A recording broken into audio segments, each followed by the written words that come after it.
What's going on, guys? Welcome to the Football Nation's non-league show. I'm Paul, so I'm your host, and give you a background about me. I am a lifelong Wrexham fan, and I'm sure that there are some people who watch this going, oh no, not a Wrexham fan. But yes, however, I like to think of myself as quite a level-headed Wrexham fan, and I can give credit where credit's due.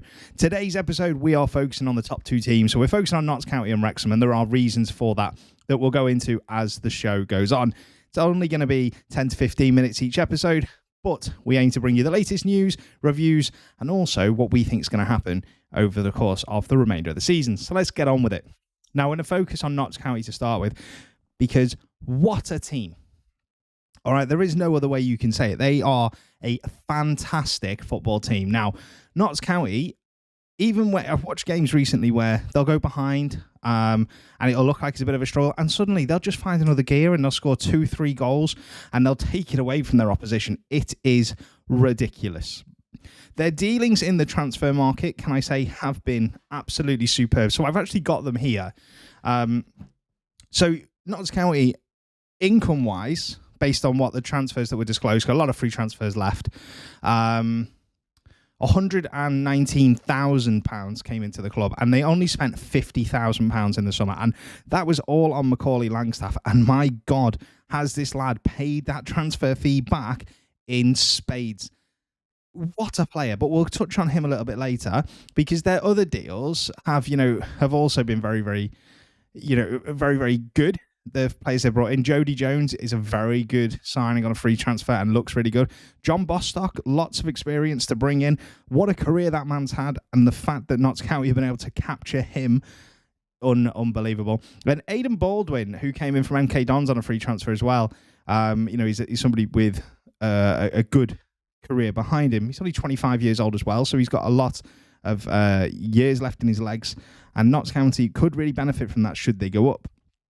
In terms of Macaulay Langstaff, let's touch on him then. So, again, I've got the top goal scorers up, and I'll bring that up on screen for you. Now, Macaulay Langstaff averages 1.04 goals every 90 minutes. It's a goal every 86 minutes. The BBC on their So the BBC, this is what I'm going to show you, is exactly what I'm reading is what I'm going to show you. So the BBC obviously have not got goal conversion or shot accuracy absolutely correct, because that is absolute rubbish if it's true, and it's not. But 33 games, 32 goals. Now, the key thing to think about Macaulay Langstaff here is that 32 goals from open play. Not one of them is a penalty. Not one of them is a free kick. They are all from open play. Yes, some of them might come from a corner, but it's not a penalty or a free kick. That in itself is amazing. If we think of Mo Salah at Liverpool, we just go the other end of the spectrum, we'll go, he takes the penalties. Paul Mullin for Wrexham takes the penalties. So to have that many goals and not be taking your spot kicks, absolutely phenomenal. A phenomenal player. And, if we really wanted to delve into Macaulay Langstaff, he is 26 years old. He's had a little bit of a journeyman career up until this point, but this season, he has just caught fire. So he's played for Gateshead. He's been out on loan while he's been at Gateshead at clubs like Blythe Spartans, York City, and then Notts County this season just decided, you know what, we're going to splash 50 grand on him. And wow. If he pushes them to promotion, he has more than enough paid that £50,000 back. So let's have a look at their form in the league. Now, I touched on it a second ago. Notts County are a team that can just find wins from anywhere. They can push, and do you know what? It doesn't matter what the opposition does, because they are going to find a way to win. It's almost like Fergie's United in the 90s, or Mourinho's Chelsea, or Klopp's Liverpool for a couple of years. They will just find that little spark, that little push, just to get them over that line and give them the win. And do you know what? Every time that they do that, it's another ounce of pressure being applied to their promotion rivals, who we're going to touch on in a minute. So Notts County's form in the league, 34 games, 25 wins, 8 draws, just the one defeat. They've scored 88 goals and only conceded 30. So they've got a goal difference of 58. They've won their last 5 on the bounce. If we go and have a look at their recent results, so they beat Southend 4-0 on Tuesday night, just gone. They beat Yeovil 4-1 away from home, Barnet 4-1, Chesterfield 2-1. Now, I watched the Chesterfield game because Wrexham had played earlier in the day, so I got home to watch it. And what I would say is Notts County are the ultimate wind-up team in the non-league, in the National League, sorry. What I mean by that is they played Chesterfield like an absolute fiddle. And Chesterfield fell into the hole of reacting to absolutely every little thing that Notts County did. So there was an incident at half-time, and it seemed to come out, that Chesterfield seemed to come out after the second half, or into the second half, should I say, and really go at Notts County as if they wanted to inflict some damage. And it played into their hands because the red card came, and the red card, had quite a big impact on the game as Notts County scored shortly after. And this is after Langstaff had given them the lead in the first half. They've also beat Torquay 2-1 this month as well. So they've had a hell of a month. They, probably lucky in terms of, in terms of their schedule hasn't been as constricted due to cup runs. But, every club loves a cup run. But what about Wrexham? What about Wrexham? Now, like I said at the start, and if you've watched previous podcasts or you've seen me on Twitter, you will know that I am a Wrexham fan. I've been a Wrexham fan for all of my life. I was a season ticket holder for 15 years, and gave that up when I started working because I was working Saturdays. And so I have followed Wrexham around the country for 30 years. When we got relegated to the National League, there was a sense that we had to get out quickly, and nearly 2 decades on, we're still in this league, and it doesn't show us any signs. This is the first time I'm feeling really confident that we should get out of it. But as with everything with Wrexham, it's never, ever straightforward. Nothing is ever a straight line. It's always squiggly. I can't think of a time when 2 teams in the National League are doing what Wrexham and Notts County are. Now, Wrexham are 17 points clear of Woking in 3rd place. Normally, they'd be 17 points clear of 2nd. But Notts County are having the season of all seasons to absolutely match Wrexham all the way. And more credit to them because they're doing it without spending the money that Wrexham have. Now, obviously, the difference comes then is what Wrexham are trying to do is they're trying to plan for 2 leagues up. And if you speak to people at the club, that is exactly what they'll tell you they're doing. So eventually Notts County will have to spend the money that Wrexham have spent. But that's a different story. But Wrexham at the moment are stuttering. And it's because of a congested fixture list with the FA Cup games and the replay against Sheffield United. Then they've got all the postponed games from the FA Trophy and the FA Cup, such as we play Chesterfield next Tuesday night. We've still got a postponed game against Yeovil, which isn't going to be played, I think, until the middle of April. And that was supposed to be played before Christmas. So there really is a massive constriction on Wrexham. Not only that, Wrexham's injuries have really kind of come at the same time. We've had, obviously, Aaron Hayden out. Jordan Tunnicliffe has just come back. Jordan Davis has been out injured. All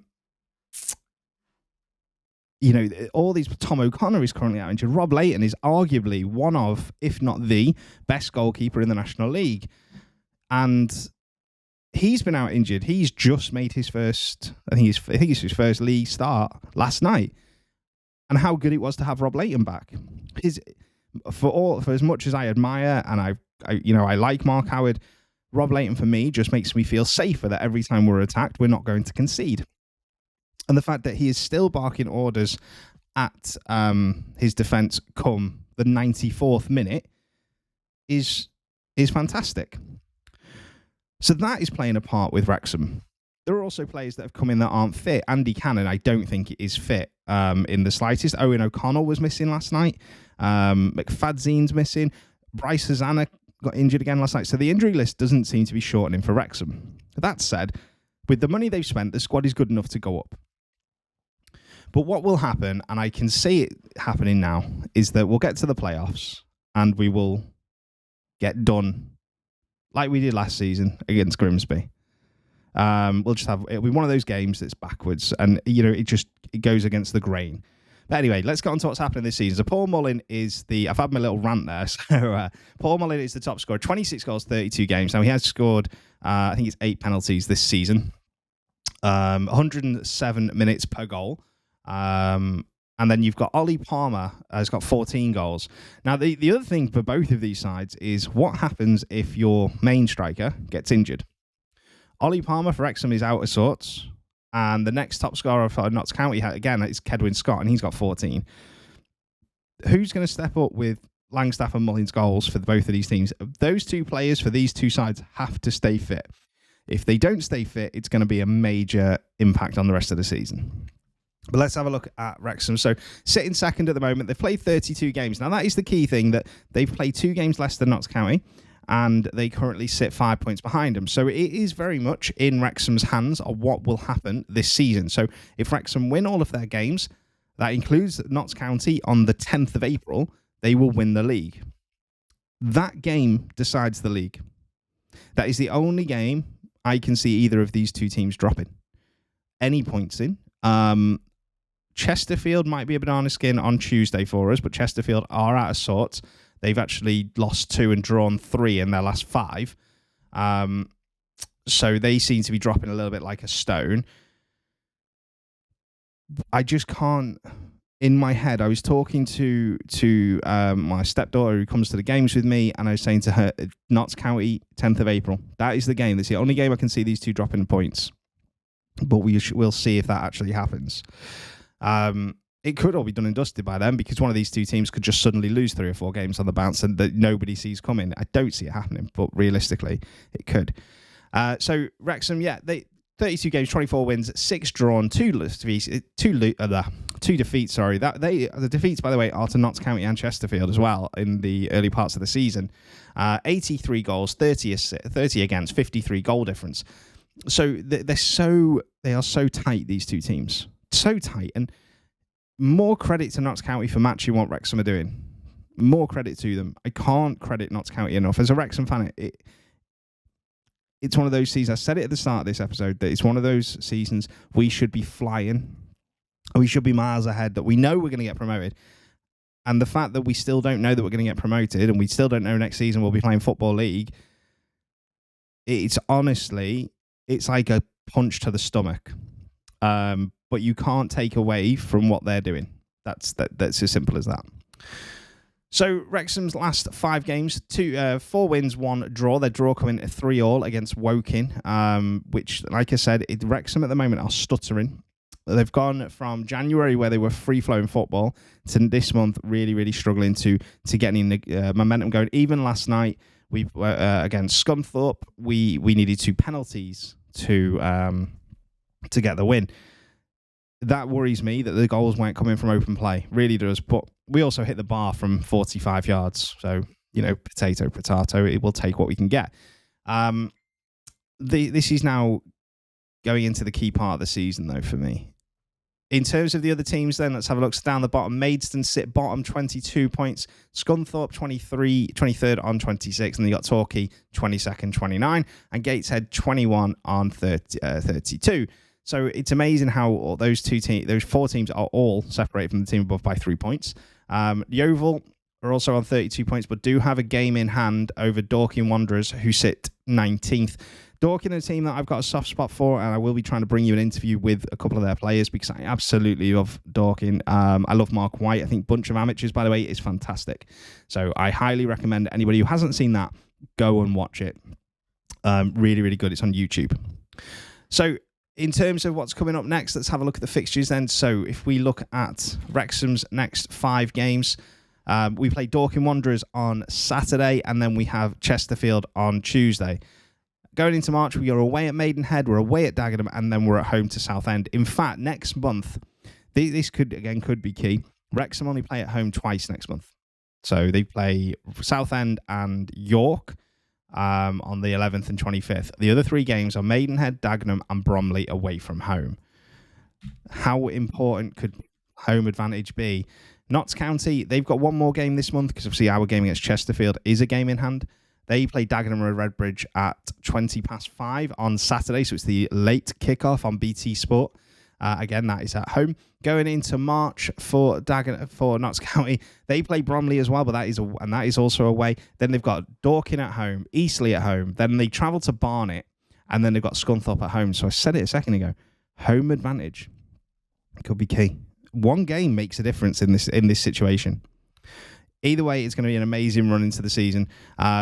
We will focus on other teams the more we bring these, and we will look to bring fans in on it as well. So if any fans do watch this and would like to come on and give their thoughts on their team, please let us know on Twitter.